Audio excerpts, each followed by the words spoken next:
Esther Osborne, fourth generation winemaker at Darrenburg, and welcome to our new Anthropocene Epoch wine launch. This is the first time that we've done this live, and there's a lot of people, I gather, tuning in. There's dinner parties and all sorts of things that people are going to be doing, so that's great. Now, hopefully you've all got a bottle of the Anthropocene Epoch. If you haven't, well, you're just going to have to open another bottle of wine and drink that instead, but I'm going to be telling you a bit about it. Now, please, if you've got any pictures, you can share them with us on #MyTasting, and the person who gets the best picture, I'll judge, will win a pack of wine. Obviously, it'll include the Anthropocene Epoch. Just to give you a little bit of background about Darrenburg, first of all, my great-grandfather bought this vineyard in 1912. He was a director of Hardy's Wines from the 1880s, treasurer of Hardy's. So we've been in the wine industry in McLaren Vale for about 135 years, but Darrenburg is only 105 years old. We still use all those old vineyards and still do everything very old-fashioned way, and I'll talk maybe a little bit more about that as we go through the wine. We are actually here in the tasting room at Darrenburg, and there's a party on tonight actually in Darry's Veranda restaurant behind me. So if they're a bit rowdy and a bit noisy, well, that's their fault, and unfortunately I might get distracted, but we'll give it a go. As I say, this is the first time we've done this. So why did we do another variety? We only do 37 grape varieties, so I needed another few more. I love Spanish wines and Italian and French, but there's a lot of great Spanish varieties out there, and Mencía is one of those really, really interesting varieties. It comes from up above Portugal in Spain, in Galicia, and it has the area that I tend to buy mostly the bigger wines of Mencía are from a region called Bierzo, and they're really quite fashionable and quite expensive, some of them now, gathering up $400 or $500 a bottle if you can get them. We might have a taste, because it's silly just sitting here without drinking. It's a really exciting wine. You'll notice that it's very young. It's 2016, so it's only 1 year old. We're actually just picking grapes right now. We haven't picked the Mencía from 17 yet, because it is a very, very late ripening variety, which is part of the reason we're planting it, because it can cope with that environment. But first of all, I might tell you, why is it called the Anthropocene Epoch? Now, we're supposedly in the Holocene Epoch, which has been going on for tens of thousands of years, hundreds of thousands of years, I think. And there's talk around in the science community that humans have changed or layered a layer of geology that now can be called the Anthropocene Epoch. And it was measured by the nuclear testing in the 1950s, and that everywhere in the world there's a layer of nuclear radioactive stuff, so that's really nice, isn't it, to know that humans will be detected for many, many millions of years because of that. So it's a variety that is suited to warmer climates. McLaren Vale being mild and cooler, it's marginal at this stage, ripens very late, but that's really lovely, ripening really late, because it gives a lot of time for the fruit characters to develop, and the acidity ends up quite nice too. So let's have a drink, let's have a smell of it. You can smell that it's really bright and fresh. It's got a plum and bubblegum, dark blueberry-like aromas, and lots of spiciness, Indian spices, cardamom, cinnamon, cloves. There's a little bit of ginger. It has a leafy-like edge to it, which is quite typical of Mencía. Mencía actually made quite elegant wines, quite lighter wines, until recently, where people started to really work on great vineyards on schisty soils and really get some extract into the wines. And they're actually they can make quite big wines and age really well for 10 to 30 years actually nowadays. But this is a relatively early drinking style. You could probably drink this 5 or 10 years as well, but it's not a monster, and the tannins are really bright and spicy. So tasting it, have a drink. I'm missing out. Hold on. I suffer from senesilicophobia, like many people in the industry.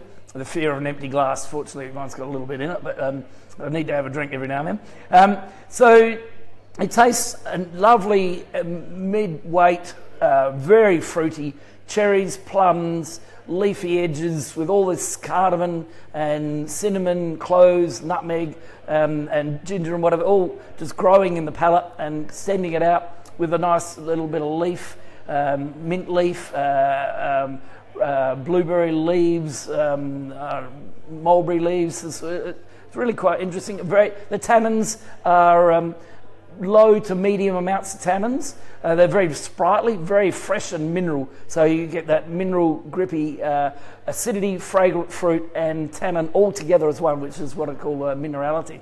And it's really the opening, the future of the wine. So in another few years, that'll open up a bit more. The tannins will subside a little bit, and you'll get a lot more fruit and little rich fruits because of this minerality opening up, which is quite exciting. So I should talk about the label too. This is one of our artisan wines, which we have 12 wines in this range. And the label is done by an artist to give you the feeling of the Anthropocene Epoch. And so you can see it's sort of sedimentary as the layers have laid down, just like geology is laid down. I should also say that this wine is our first wine that is organically grown, or actually all of our grapes are organically grown, but this is the first one we're emphasising it on the bottle, and also biodynamic. So we're the largest biodynamic grower in Australia of grapes. Which organic just means we're not using nasty pesticides. It's only really copper and sulfur, the only things you can use. And doing biodynamics is very nice because it keeps the soil alive with bacteria in the soil. We also have sheep in the vineyards too that come and do the mowing in winter and give a little bit of microflora, fauna, I think it's called. Anyway, bugs, little bacteria and yeast and things in the vineyard to keep the soil active and lively. We don't do any cultivation. We just mow, no herbicides. We just mow under vine, and it's really very natural, really. And the winemaking is very natural too. We do submerged cap ferments, as we always have. So no plunging, no pumping over. They get foot trod once through the ferment, which is the same as what we do with all of our red fermenters, and then pressed off with old basket presses into barrels and stay in the barrels on the lees with no racking. So we leave it on the solid. So it's basically bits of pulp and yeast which preserve the wine, because the barrel is oxidative, it's sucking oxygen in. The lees are reductive, so it's balancing oxidation reduction, and that's why this wine looks fresher and lively and bright and flowery. And we only gave it a year in oak because it's not a big monster wine, and it just looks so beautiful and pretty and bubblegum-like, beautiful fresh fruit flavours. So it's really quite exciting to have it like this. So that's why we did. Of course, McLaren Vale is near the sea, both about 8 kilometres to the west of where we are here, and also about half an hour's drive to the south over the hills behind us here. And so we get a lot of cool sea breezes, which helps to keep the freshness of fruit and the floweriness in the wines. Now, this wine is actually grown in Blewett Springs, which is to the north and east of where the Darrenberg winery is, on a deep sand on clay, which is nearly all of Blewett Springs is deep sands, and that gives elegance to the wine, these sands. And the clay is quite impervious, hard to get into, so the roots go along the top of the clay and just get in a little bit, just to get some moisture to stop it from stressing out. And it's a south-facing slope, so east-facing slope, so it doesn't get the hot sun in the afternoon, which keeps the fragrance and the fruity edges on the wine as well. So as I say, sand always gives elegance, whereas a clay would give a bigger, bolder, gutsy, heavy wine. And this vineyard is a beautiful vineyard. We call it the Bamboo Vineyard, actually. Now, remember that if you've got a great photo or you want to ask a question, then hashtag #mytasting is what you need to be doing. Just have a drink. Someone suggested we should say Darrenberg, what Darrenberg, the name Darrenberg comes from. It was my grandmother's maiden name, and she died giving birth to my father, and he was named, his middle name is Darrenberg, named in her namesake, because she died, obviously. And my middle name is Darrenberg. My children's middle name is Darrenberg as well. And apparently we're possibly from a bastard family of Arenbergs in Europe, and then went to Ireland and eventually had some children, and they named themselves Darrenberg and then came to Australia. So Darrenberg for us is actually Irish, which is sort of weird. So now, have we got any questions? Let's see if anyone's sent something through. I've got to drink a little bit more here. I love the Mentheas when they're about 6 or 8 years old, from DJP Placius. They are really special. If you like this wine and you want a big version of it, go to Scott Wasley at the Spanish Acquisition. He has a great range of Spanish wines and quite a few wines from Bierzu, which are Menthea. We're actually in the middle of vintage right now, which is really exciting. We're about halfway through. It's been a great year because we had wet winter, wet spring, and then beginning of summer was sort of wet, but now we've been really dry for a month and nice and warm days with cool nights, and the grapes are looking amazing. And 2016 was actually quite a nice year as well, a little bit more elegant year. So the wine probably this year might come out looking a bit bigger and richer and more complex. I was actually very nervous because the veraison, as it was going through veraison, there was quite a wide variation from berries that actually were greener to ones that were riper, but they all caught up eventually and ended up being the same sugar level, and we only picked this at potential alcohol of only 13 and a bit. What else can I say? I think this wine will probably be 8 years in the cellar, will be about right, but you know, probably its best drinking is 3 to 4 years of age, and be staying at its best for like another 3 or 4 years after that, and then I might be able to drink it for a long time. I have no idea really, because we've never made it before. So I think I've run out of things. No, apparently they want me to talk about things more, but I've got people here holding up things to prompt me, and I've already talked about those things, so it's pretty funny. The cellars were built in 1927, and as I mentioned, old submerged cap ferments, foot trod, with waders, so there's no toenail character because we really don't want to add anything like that. I suppose the other thing I could talk about is the cube. A lot of people ask me about the cube, and the cube is getting closer to finishing. In July is where we are working on that being finished. It's like a giant Rubik's cube, but it's not. It's actually the Darrenberg cube. Instead of colours, they're puzzles on the outside, and it's the top 2 stories are turned permanently, blocks pulled up and out, and one's fallen out in the car park, and it will be a really high-end restaurant and really great tasting room as well. It's really wild, the tasting room. It's all full of glass and whatever. If you want to go and visit, you can see our site, darrenberg.com.au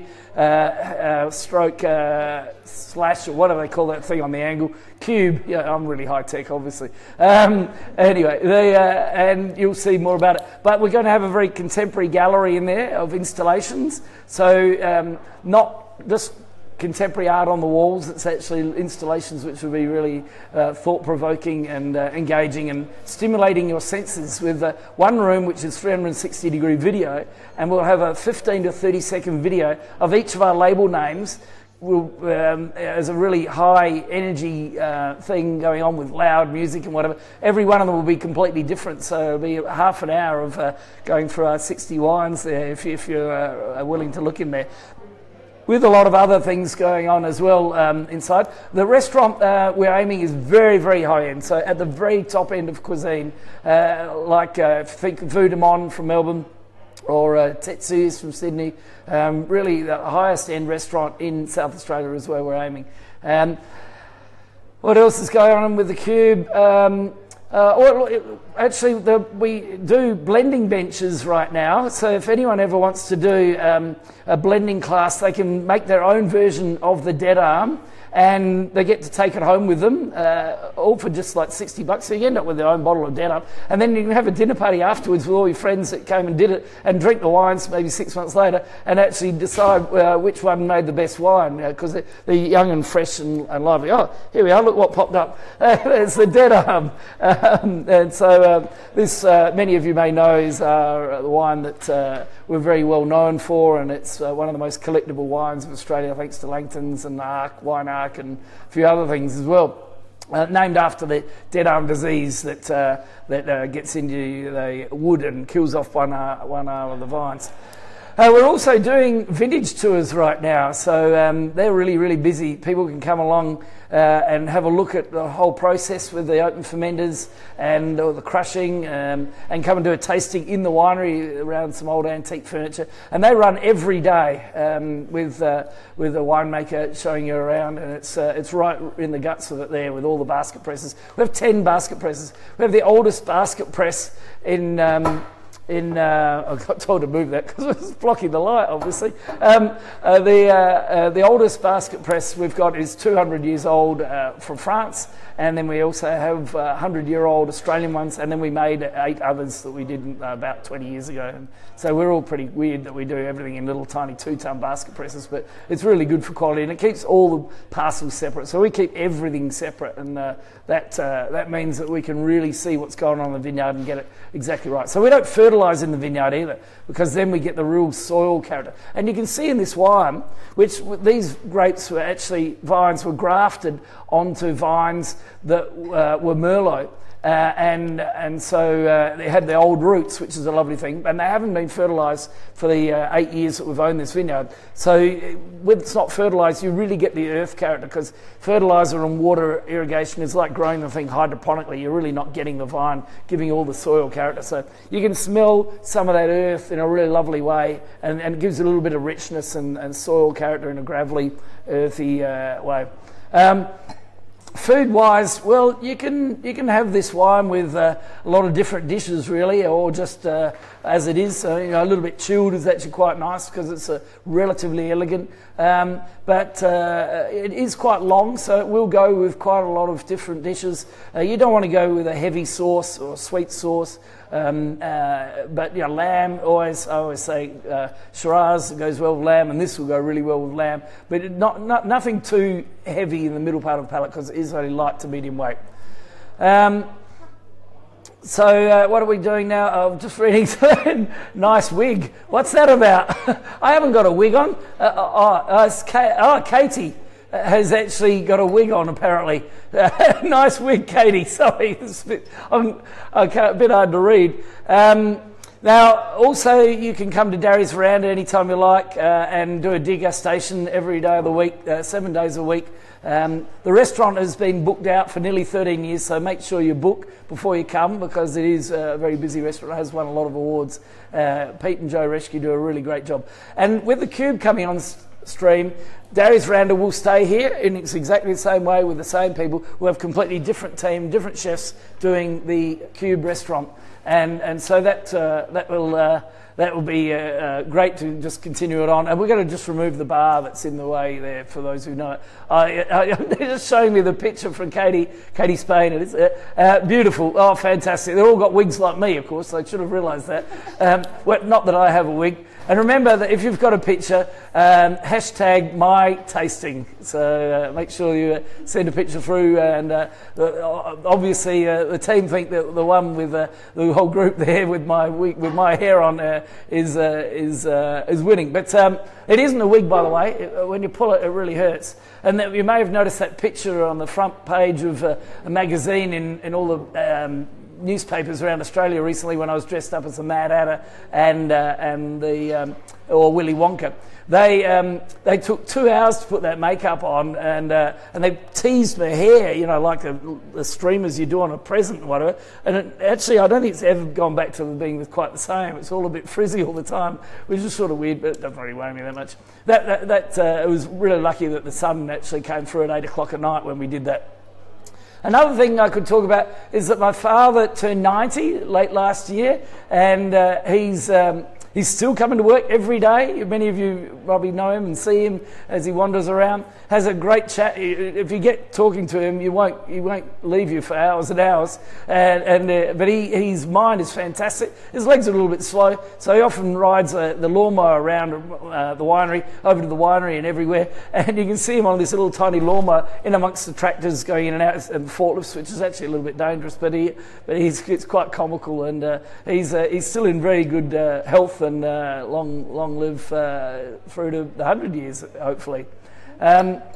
So I suppose we could talk about some of the other wines. Have you tried $200 wines that we've got? 2 new releases, the Old Bloke and 3 Young Blondes, which I got a little bit harassment because they thought it was sexist, or some woman thought it was sexist, which it actually wasn't sexist. Oh, look, there just happens to be one here. The label is very minimal, as you can see, just 5 labels on top of each other, with the 3 daughters, my 3 daughters, and the Old Bloke being me, but also the old vine Shiraz with the 3 young white grapes.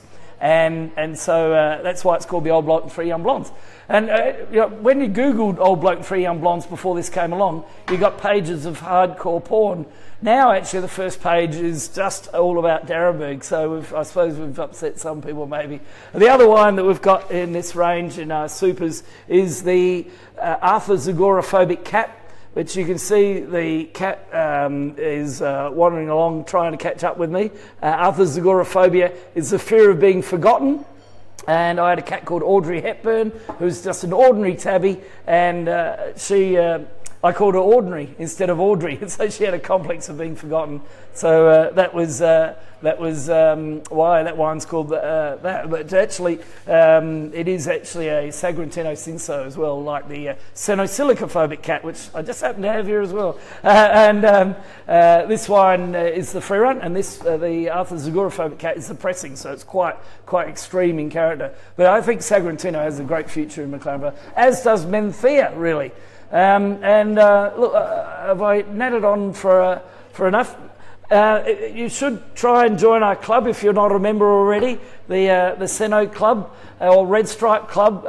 Seno Club, if you buy a few more bottles, and you'll get lots more discount, and we send you wines. You can join up and have automatically new releases sent to you all the time if you want as well.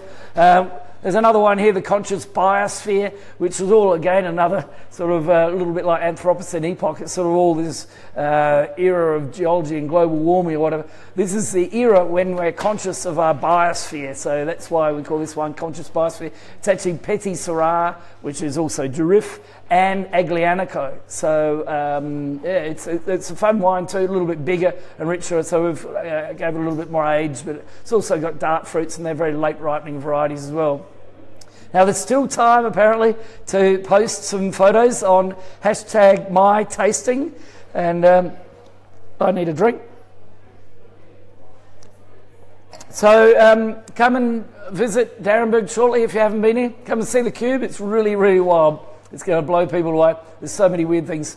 So I'll see you next time at the next launch. So keep up the Cenosillicophobia fear. Don't have it. Drink.